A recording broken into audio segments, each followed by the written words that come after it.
क्या हाल चाल स्टूडेंट, स्वागत है आप सभी का हमारे यूट्यूब चैनल में। स्टूडेंट, आज से हम स्टार्ट करने जा रहे हैं एक रिवीजन मोड जिसका नाम होगा फास्ट ट्रैक रिवीजन मोड। इसमें हम क्या करेंगे, रोज आपके लिए 2 वीडियो प्रोवाइड की जाएगी और दोनों वीडियो में 2 चैप्टर डेली कंप्लीट होंगे। इसमें आपके लिए मोस्ट इंपॉर्टेंट क्वेश्चन, ठीक है, क्या होगा हमारे पास एक फास्ट रिवीजन मोड होगा। आज हम डे 1 इसका कंप्लीट करेंगे। इसमें आपको जो भी डे 1 में जो भी चैप्टर होगा उसके important topics, PYQ previous year question और इंपॉर्टेंट क्वेश्चन आपके लिए प्रोवाइड किए जाएंगे। तो स्टूडेंट, रोज़ तैयार रहिए क्योंकि आपके लिए साइंस का जो ये रिवीजन मोड है वो डेली अपलोड होगा, तो आपको बिल्कुल भी मिस नहीं करना है। तो आज हम स्टार्ट करने जा रहे हैं रासायनिक अभिक्रिया एवं समीकरण का रिवीजन मोड।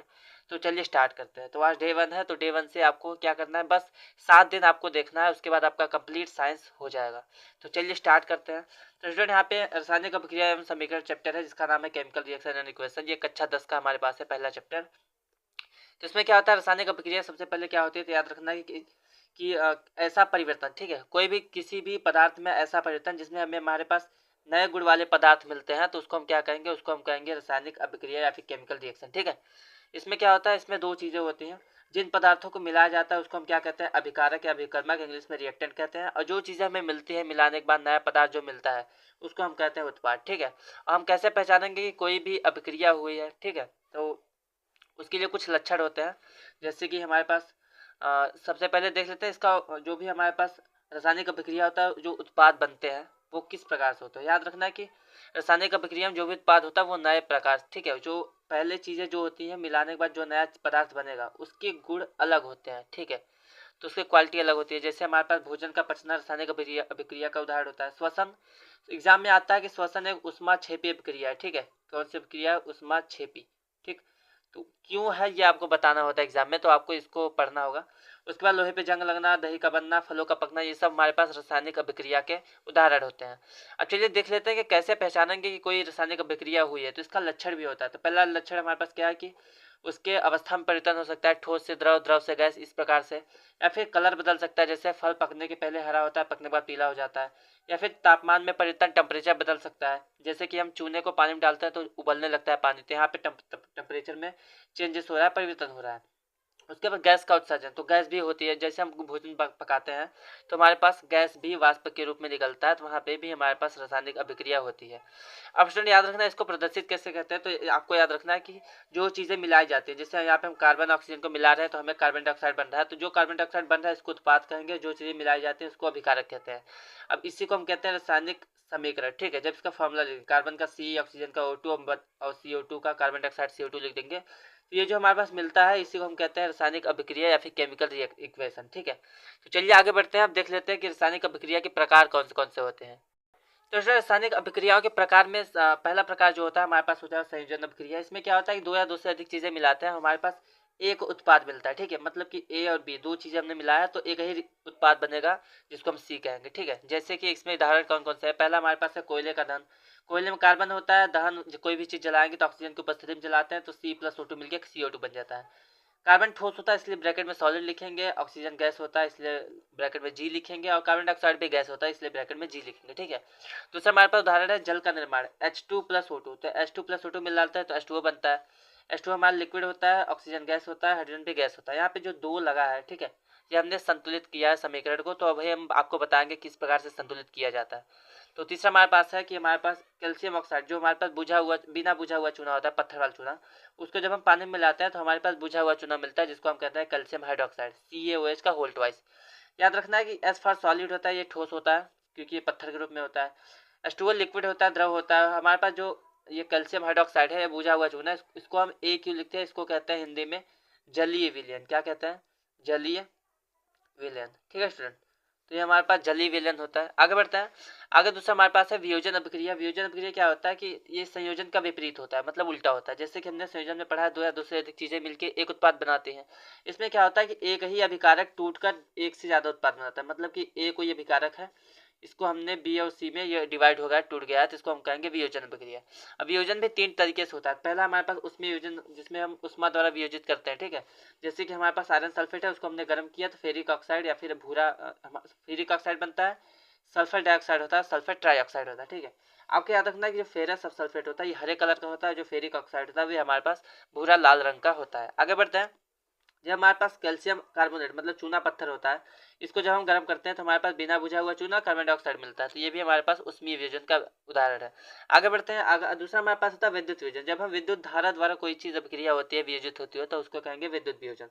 जैसे हमने स्टूल लिया है, उसको गर्म कर दिया है। देखिए यहाँ पे हमारे पास एक बीकर है, बीकर हमने यहाँ पे बैटरी से एक एनोड जोड़ा है, कैथोड, ठीक है। तो जब इसमें हम करंट फ्लो करते हैं तो क्या होता है, क्या है कि ऑक्सीजन हाइड्रोजन अलग होता है, ठीक है। एक तरफ हाइड्रोजन आ जाता है, एक तरफ ऑक्सीजन, तो हाइड्रोजन ऑक्सीजन में टूट जाता है, इसलिए हम इसको विद्युत वियोजन कहते हैं। चलिए आगे बढ़ते हैं। आगे स्टूडेंट हमारे पास क्या है, प्रकाश वियोजन। अगर सूर्य के प्रकाश द्वारा वियोजित होता है कोई भी पदार्थ, तो उस अभिक्रिया को हम कहेंगे प्रकाशीय वियोजन। जैसे हमारे पास दो चीजें हैं, पहला है सिल्वर क्लोराइड। इसको जब हम कटोरी में रखते हैं, कटोरी में रख के सूर्य के प्रकाश में रखते हैं, सिल्वर अलग हो जाता है, क्लोरीन गैस अलग हो जाती है, ठीक है। यहाँ पे हमने दो संतुलित करने के लिए लगाया, ठीक। आगे बढ़ते हैं। उसी प्रकार से जो हमारे पास सिल्वर ब्रोमाइड होता है, इसको भी अगर धूप में रख देते हैं तो हमारे पास सिल्वर अलग हो जाता है, ब्रोमीन गैस अलग हो जाती है। याद रखना ये जो हमारे पास रिएक्शन है, नीचे वाला रिएक्शन, इसका उपयोग हम क्या कहते हैं, उसका उपयोग हम कहते हैं ब्लैक एंड व्हाइट फोटोग्राफी में, मतलब श्याम श्वेत फोटोग्राफी। तो अगर एक मार्क्स में आपके पास एग्जाम में आता है क्वेश्चन कि श्याम श्वेत फोटोग्राफी या फिर ब्लैक एंड व्हाइट फोटोग्राफी में किसका यूज करते हैं, तो आपको याद रखना है कि AGBR, ठीक है। आगे बढ़ते हैं। आगे हमारे पास मोस्ट इंपॉर्टेंट हमारे पास एक हेडिंग होती है जिसको हम कहते हैं उष्माक्षेपी और उष्माशोषी। ये दोनों अभिक्रियाएं आपके एग्जाम में आती हैं, तो आपको इसको बिल्कुल भी मिस नहीं करना है। आगे बढ़ते हैं। तो बोला कि जिस अभिक्रिया में उत्पाद तो बनेगा लेकिन साथ साथ उष्मा निकलती रहे, हीट निकलेगा, तो उसको हम कहेंगे उष्माक्षेपी अभिक्रिया। जैसे कि जब हम मेथेन गैस को ऑक्सीजन में जलाते हैं तो हमारे पास कार्बन डाइऑक्साइड, जल और उष्मा मिलती है, तो यह उष्मा मिल रही है, इसलिए हमारे पास उष्माक्षेपी अभिक्रिया है। दूसरा हमारे पास क्या है, जब हम आदमी सांस लेता है, हम सांस लेते हैं तो हमारे पास जो ग्लूकोज होता है वो ऑक्सीजन से अभिक्रिया करके विखंडित हो जाए, टूट जाता है, तो हमारे पास कार्बन डाइऑक्साइड मिलता है जो हम सांस लेने के बाद छोड़ते हैं, जल मिलता है और उष्मा मिलती है जिससे हमारा शरीर गर्म होता है, ठीक है। ये बात है। तो दूसरा हमारे पास चौथा जो टाइप है वो हमारे पास है उष्मा शोषी। तो देखिए उष्मा छिपे में हीट निकलता है, उष्मा शोषी में हमें हीट देना पड़ता है, ठीक है। तो जिस अभिक्रिया में अभिकारक को तोड़ने के लिए उष्मा, प्रकाश या विद्युत ऊर्जा को देना पड़ता है, उसकी आवश्यकता होती है, उसको हम कहते हैं उष्मा शोषी अभिक्रिया, ठीक है। और यहाँ पे याद रखना है कि वियोजन अभिक्रिया जो होती है वो उष्मीय वियोजन, प्रकाशीय वियोजन, विद्युत वियोजन, ठीक है। जितने भी वियोजन अभिक्रिया होती है वो सभी हमारे पास उष्मा शोषी अभिक्रिया में आती हैं। आगे बढ़ते हैं। विस्थापन अभिक्रिया क्या होता है कि जब एक अधिक क्रियाशील तत्व कम क्रियाशील तत्व को उसके यौगिक से विस्थापित मतलब हटा देता है, ठीक है। अभी आप धातु अधातु में पढ़ेंगे सक्रियता श्रेणी या फिर विद्युत रासायनिक श्रेणी, तो उसमें बताया जाता है कि कौन सा तत्व ज्यादा क्रियाशील है, कौन कम क्रियाशील है, तो वही चीजें यहाँ पे है, वहाँ पे आप पढ़ेंगे। तो जब भी अधिक क्रियाशील वाला कम क्रियाशील को उसके तत्व यौगिक में से हटा देता है, जैसे कि यहाँ पे कॉपर सल्फेट है, यहाँ पे आयरन है। आयरन जो होता है कॉपर सल्फेट से ज्यादा अभिक्रियाशील होता है, तो ये कॉपर को हटा के खुद जुड़ जाता है, तो हमारे पास आयरन सल्फेट बन जाता है और कॉपर अलग हो जाता है, ठीक है। AQ मतलब ये एक्वस है, मतलब जलीय विलयन, पानी में घुला हुआ है। आगे बढ़ते हैं। तो यहाँ पे एक क्वेश्चन आता है एग्जाम में आपके पास कि लोहे की कील को जब हम कॉपर ऑक्साइड की में डालते हैं तो उसका जो कलर होता है वो हरा हो जाता है, क्यों हो जाता है, तो आपको याद रखना है कि हमारे पास मान लेते हैं ये बीकर है, बीकर जो हमारे बीकर में हमारे पास कॉपर सल्फेट का विलयन ये होता है नीले कलर का, ठीक है। लेकिन जब आयरन डालते हैं तो आयरन इससे क्रियाशील होता है, तो आयरन सल्फेट बना लेता है, कॉपर अलग हो जाता है, तो इसलिए जो विलयन का रंग होता है वो हमारे पास हरा कलर का हो जाता है, ठीक है। और उसी प्रकार से जिंक जो होता है, अगर जिंक की हम कॉपर सल्फेट से क्रिया कराएंगे तो ये भी हमारे पास कॉपर से अधिक क्रियाशील होता है, तो जिंक सल्फेट बन जाता है, कॉपर अलग हो जाता है, ठीक है, क्योंकि जिंक जो है कॉपर से अधिक क्रियाशील होता है। चलिए आगे बढ़ते हैं।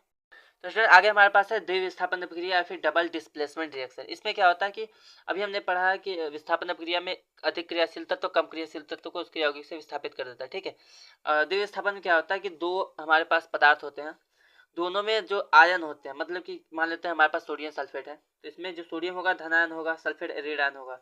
और जो दूसरा हमारे पास बेरियम क्लोराइड है, इसमें भी बेरियम धन आयन होगा, क्लोरीन ऋण आयन होगा, ठीक है। तो इसका धन आयन इसके ऋण आयन के साथ चला जाता है, मतलब कि Na जो प्लस है वो Cl माइनस के साथ चला जाता है, NaCl बन जाता है। और जो यहाँ पे Ba प्लस है, SO4 माइनस है, ये हमारे पास BaSO4 बेरियम सल्फेट बन जाता है। मतलब कि जिस अभिक्रिया में आयनों का आदान प्रदान होता है, आयन एक्सचेंज होते हैं, धन आयन ऋण आयन आपस में चेंज हो जाते हैं, जिसको हम कहते हैं डबल डिस्प्लेसमेंट रिएक्शन या फिर द्विविस्थापन अभिक्रिया। इसमें क्या होता है, आपको याद रखना है कि इसी अभिक्रिया को हम अवक्षेपण अभिक्रिया भी कहते हैं। क्यों कहते हैं, क्योंकि हमारे पास जो बेरियम सल्फेट होता है वो हमारे पास ठोस अवस्था में ऊपर तैरता रहता है, ठीक है, जैसे दूध की मलाई तैरती है वैसे, तो उसी को हम कहते हैं अवक्षेप, और इस अभिक्रिया को कहेंगे अवक्षेपण अभिक्रिया, ठीक है। आगे बढ़ते हैं। आगे हमारे पास मोस्ट इंपॉर्टेंट क्वेश्चन है उपचयन अपचयन या फिर रिडॉक्स अभिक्रिया, जो पूछा जाता है एग्जाम में। तो हमारे पास है उपचयन या फिर ऑक्सीकरण, दोनों एक होती है, उनका इंग्लिश में कहते हैं ऑक्सीडेशन रिएक्शन। तो जिसमें ऑक्सीजन प्लस हो रहा हो, ऑक्सीजन जुड़ रहा हो, ऑक्सीजन का योग हो रहा हो, या फिर हाइड्रोजन का ह्रास, हाइड्रोजन की कमी होती है, ठीक है, तो उसको उपचयन या फिर ऑक्सीकरण कहते हैं। जैसे हमारे पास C+O2 है, तो कार्बन में ऑक्सीजन जुड़ गया इधर जाके, तो हमारा उपचयन हो गया, ऑक्सीकरण हो गया। दूसरा हमारे पास कॉपर में ऑक्सीजन जुड़ेंगे तो कॉपर ऑक्साइड, ये भी हमारे पास हो गया। कॉपर ऑक्साइड में हाइड्रोजन जब हम मिला के गर्म करते हैं तो हमारे पास क्या होता है, कॉपर अलग H2O अलग। तो यहाँ पे ध्यान देना है कि कॉपर में से ऑक्सीजन निकल गया ना, तो जब ऑक्सीजन निकलता है तो उसको हम कहेंगे अपचयन, ठीक है, लेकिन ऑक्सीजन जुड़ता है तो उसको हम कहेंगे उपचयन, ठीक। तो यहाँ पे आप देख रहे हैं कि कार्बन हाइड्रोजन में इधर ऑक्सीजन जुड़ गया, मतलब कि इसका क्या हो जाएगा, इसका हमारे पास हो जाएगा उपचयन। लेकिन कॉपर में से ऑक्सीजन निकल गया है जिसका हो जाएगा अपचयन, ठीक है। आगे बढ़ते हैं। आगे हमारे पास क्या है, अपचयन, रिडक्शन क्या होता है, तो उसी का उल्टा है। अगर हमारे पास ऑक्सीजन की कमी हो रही हो और हाइड्रोजन का योग हो रहा, मतलब कि ऑक्सीजन कम होता दिखे हमें और हाइड्रोजन जो है बढ़ता हुआ दिखे, जुड़ता हुआ दिखे, जैसे हमने उसी को उठा लिया है, देखिए दोबारा। यहाँ पे कॉपर ऑक्साइड है, हाइड्रोजन है, यहाँ पे हम देख रहे हैं कि हाइड्रोजन में से यहाँ पे ऑक्सीजन जुड़ गया, मतलब हाइड्रोजन का क्या होगा, उपचयन हो जाएगा। लेकिन कॉपर ऑक्साइड में से ऑक्सीजन निकल गया, इसलिए इसका क्या हो जाएगा, अपचयन हो जाएगा, ठीक है स्टूडेंट। ऑक्सीजन जुड़ा उपचयन, ऑक्सीजन निकला अपचयन। उसी चीज को देखिए यहाँ पे, जब भी हमारे पास उपचयन अपचयन दोनों साथ में हो रहा है तो उसको हम कहेंगे रेडॉक्स अभिक्रिया, ठीक है, रेडॉक्स रिएक्शन। तो इसमें क्या लिखा है कि जिस अपक्रिया में उपचयन मतलब ऑक्सीकरण तथा अपचयन दोनों होता है उसको हम रेडॉक्स अपक्रिया करते हैं। जैसे हमने क्या लिखा है कि यहाँ पे हाइड्रोजन में से ऑक्सीजन, यहाँ पे हाइड्रोजन के साथ ऑक्सीजन नहीं था लेकिन यहाँ पे ऑक्सीजन जुड़ गया, तो इसका क्या हो जाएगा, इसका हो जाएगा उपचयन या फिर ऑक्सीकरण, ठीक।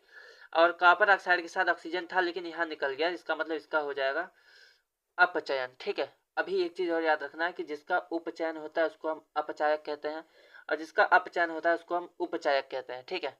तो हमारे पास हाइड्रोजन का उपचयन हुआ, इसका उपचयन मतलब ऑक्सीकरण हुआ, इसी को हम कहेंगे अपचायक। लेकिन हमारे पास कॉपर ऑक्साइड का अपचयन हुआ है तो अपचयन को हम उपचायक कहेंगे या फिर ऑक्सीक कारक कहेंगे, ठीक है। यहाँ पे नीचे हमको एक्सप्लेनेशन मिल गया है, यहाँ पे क्या लिखा है कि जिस प्रक्रिया में, ठीक है, इस प्रक्रिया में क्या हो रहा है, कॉपर ऑक्साइड में कॉपर ऑक्साइड जो है कॉपर में अपचयित हो रहा है, ठीक है। हाइड्रोजन जो है वो उपचयित होकर जल बना रहा है, उपचयन मतलब ऑक्सीजन जुड़ के जल बना रहा है, और इस अभिक्रिया में उपचयन अपचयन दोनों हो रहा है, इसलिए हम इसको रेडॉक्स अभिक्रिया कहेंगे, ठीक है। चलिए स्टूडेंट अब देख लेते हैं मोस्ट इंपॉर्टेंट जो टॉपिक्स होते हैं, संक्षारण और विकृत गंधिता वो क्या होता है। तो स्टूडेंट हमारे पास जो दैनिक जीवन में उपचयन का उपयोग होते हैं ये एग्जाम में पूछा जाता है, बोल जाता है कि टिप्पणी कीजिए संक्षारण और विकृत गंधिता, तो ये आपको बिल्कुल भी मिस नहीं करना है, इसको पूरा देखना है। तो चलिए स्टार्ट करते हैं। तो संक्षारण क्या होता है कि कोई भी धातु होती है, ठीक है, कोई भी धातु जो होता है जब भी आर्द्रता मतलब नमी पाती है या फिर एसिड के संपर्क में आता है तो क्या होता है, वो ऑक्सीजन से अभिक्रिया करने लगता है। जब ऑक्सीजन से अभिक्रिया करेगा मतलब उसका क्या हो जाता है, उपचयन हो जाता है, ठीक है, ऑक्सीकरण हो जाता है। तो ऑक्सीकरण होगा तो उसके ऊपर ऑक्साइड की परत चढ़ जाएगी क्योंकि ऑक्सीजन जुड़ रहा है। जैसे हमने मान लेते हैं ये लोहे की राड है, ठीक है, ये लोहे की राड में क्या होता है, आयरन का है, लेकिन आयरन जब नमी में आता है या फिर एसिड के अम्ल के संपर्क में आता है, अभी मैं आपको बताऊंगा कि अम्ल क्या आता है, दूसरे दूसरे हमारे पास जो दूसरा डे होगा, डे 2 में मैं आपको बताऊंगा। तो जहाँ पर आयरन में ऑक्सीजन जुड़ता है, इसका उपचयन होता है, ऑक्सीकरण होता है, तो आयरन ऑक्साइड बन जाता है, ठीक है। तो ये आयरन के रॉड के ऊपर आयरन ऑक्साइड की परत चढ़ जाती है Fe2O3, जिसको हम कहते हैं जंग लग गया है। तो इसी को हम क्या कहेंगे, इसको हम कहते हैं संक्षारण, और संक्षारण में को हम जंग लगना भी कहते हैं, ठीक है, लोहे पे अगर लगेगा तो हम कहेंगे जंग लगाया। उसके इसका कुछ एग्जाम्पल होता है, जैसे चांदी का अगर हमारे पास संक्षार होता है वो काली हो जाती है, तांबे का होता है तो हरा हो जाता है, ठीक है, ये सभी संक्षार के उदाहरण होते हैं। इससे बचाने के लिए क्या होता है, यशद लेपन, विद्युत लेपन, ग्रीस, तेल और पेंट, ये सब चीजें। देखिए अगर किसी चीज को हम किसी धातु को पेंट कर देते हैं तो क्या होता है, ऑक्सीजन नहीं रिएक्शन कर पाता, जिसकी वजह से धातु बचा होता है। तेल ग्रीस ये हम साइकिल में यूज करते हैं, ठीक है। विद्युत लेपन क्या होता है कि किसी भी धातु के ऊपर किसी और धातु का जब हम चढ़ा देते हैं परत तो उसको विद्युत लेपन कहता है। यशद लेपन में पानी चढ़ाना जो ज्वेलरी पे चढ़ा होता है, तो उसकी बात हो रही है। चलिए आगे बढ़ते हैं। विकृत गंधिता स्टूडेंट क्या होता है कि किसी भी खाने वाली पदार्थ है, ठीक है, खाने वाला पदार्थ कोई है, तेल है या वसा, ठीक है, जिसमें ऑयली चीज हो या फिर हाँ ऑयली चीज कोई भी खाने वाली चीज हो, तो क्या होता है हवा में ज्यादा अटैच होने से, ज्यादा हवा में रहने से उसका भी उपचयन हो जाता है, ऑक्सीजन जुड़ जाता है, ठीक है। तो इससे क्या होता है, उसका स्वाद जो होता है वो डिफरेंट हो जाता है, बदल जाता है, तो इसको इसी को हम कहते हैं विकृत गंधिता, ठीक है। इसमें इसका स्वाद और गंध दोनों बदल जाता है, जैसे चिप्स का पैकेट जो होता है उसमें। तो ये देखिए यहाँ पे किया क्या गया है कि चिप्स का पैकेट लंबे समय तक चले, ठीक है, तो इसके लिए उसमें कौन सा गैस भरता है, नाइट्रोजन गैस, इसको आपको याद रखना है, ठीक है। तो मक्खन जो होता है नॉर्मल टेम्परेचर पर अगर रख देंगे तो थोड़ा थोड़ा खट्टा हो जाता है, दही के रूप में बन जाता है। तो ये हमारे पास उपचयन का उदाहरण होता है। चिप्स की थैली में को अगर हम खोल देते हैं थोड़े टाइम तक तो उसका टेस्ट बदल जाता है। ये भी हमारे पास विकृत गंधीयता का एग्जाम्पल होता है। अब इसके उपाय कौन है? तो इसके उपाय आपके पास 4 उपाय है। पहला क्या है? प्रति ऑक्सीकरण, मतलब ऐसा पदार्थ रखें जहाँ पे ऑक्सीजन रिएक्शन ना करे, ठीक है। जैसे नाइट्रोजन में कौन सा गैस होता है, सॉरी बल्ब में कौन सा होता है? नाइट्रोजन गैस, क्योंकि वहाँ पे ऑक्सीजन रिएक्शन नहीं कर पाता, ठीक है। उसके बाद यहाँ पे क्या किया? वायुरोधी बर्तन, मतलब ऐसा बर्तन जिसमें हवा ना जाए। जैसे हम थर्मस जानते हैं, थर्मस में दूध चाय कुछ भी रखते हैं तो वो गर्म ही होता है, ठंडा नहीं होता। मतलब बाहर से कोई भी चीज़ अंदर नहीं आ पाती जिसकी वजह से उसका टेम्परेचर नॉर्मल बना होता है। तो यहाँ पे हम थर्मस का यूज़ कर सकते हैं। दूसरा हमारे पे वायु के स्थान पर नाइट्रोजन गैस भरना। अगर हम वायु के जगह पे नाइट्रोजन गैस, जैसे चिप्स के पैकेट में नाइट्रोजन गैस भर देते हैं तो हवा की जगह पे, तो वो क्या होता है? वो सेफ होता है, उसका टेस्ट नहीं बिगड़ता। और लास्ट हमारे पास शीतलन द्वारा, शीतलन मतलब फ्रिज, ठंडा करके अगर कोई चीज़ रख देंगे, फ्रिज में रख देते हैं ज़्यादा लंबे समय तक, सब्जियां फल और खाने वाले दूध दही सब पड़े होते हैं, तो ये हमारे पास होता है विकृत गंधीयता के रोकने के उपाय। तो स्टूडेंट यहाँ पे जो आपका फास्ट ट्रैक मोड खत्म होता है, फास्ट ट्रैक रिवीजन का मोड खत्म होता है। तो स्टूडेंट हमारे पास जो रासायनिक समीकरण को संतुलित करना है, ठीक है, वो मैं अभी नेक्स्ट 10 मिनट बाद 20 मिनट बाद अपलोड कर दूंगा वीडियो, आप उसको देख लीजिएगा। क्योंकि ये वीडियो बहुत ज़्यादा लंबा हो जाएगा, थोड़ी प्रॉब्लम हो सकती है, क्योंकि अगर आप ज़्यादा लंबे समय तक देखें तो मज़ा थोड़ा बिगड़ हो जाएगा। एक फ्लो में यहाँ तक आपको कंप्लीट करना है। उसके बाद जो भी मैं आपको चैप्टर दूंगा, अगला जो हमारे पास मोस्ट इंपॉर्टेंट क्वेश्चन रिएक्शन होंगे उनको संतुलित करने के लिए, तो वो आपको तैयार कर लेना है। उसके बाहर कोई भी क्वेश्चन नहीं आएगा। यहाँ पे कंप्लीट आपका डे 1 कंप्लीट होता है। तो चलिए फिर, अगर आपको ये वीडियो पसंद आया तो चैनल को सब्सक्राइब करें, वीडियो को लाइक शेयर करना ना भूलें, दोस्तों के साथ भेजें जिससे उसको भी कुछ ना कुछ फ़ायदा हो। और बेल आइकन को बजा दें, क्योंकि जैसे आने वाली नोटिफिकेशन सबसे पहले आपके पास पहुंचे। अब फिर मिलते हैं डे 2 के साथ शाम तक, तब तक के लिए धन्यवाद।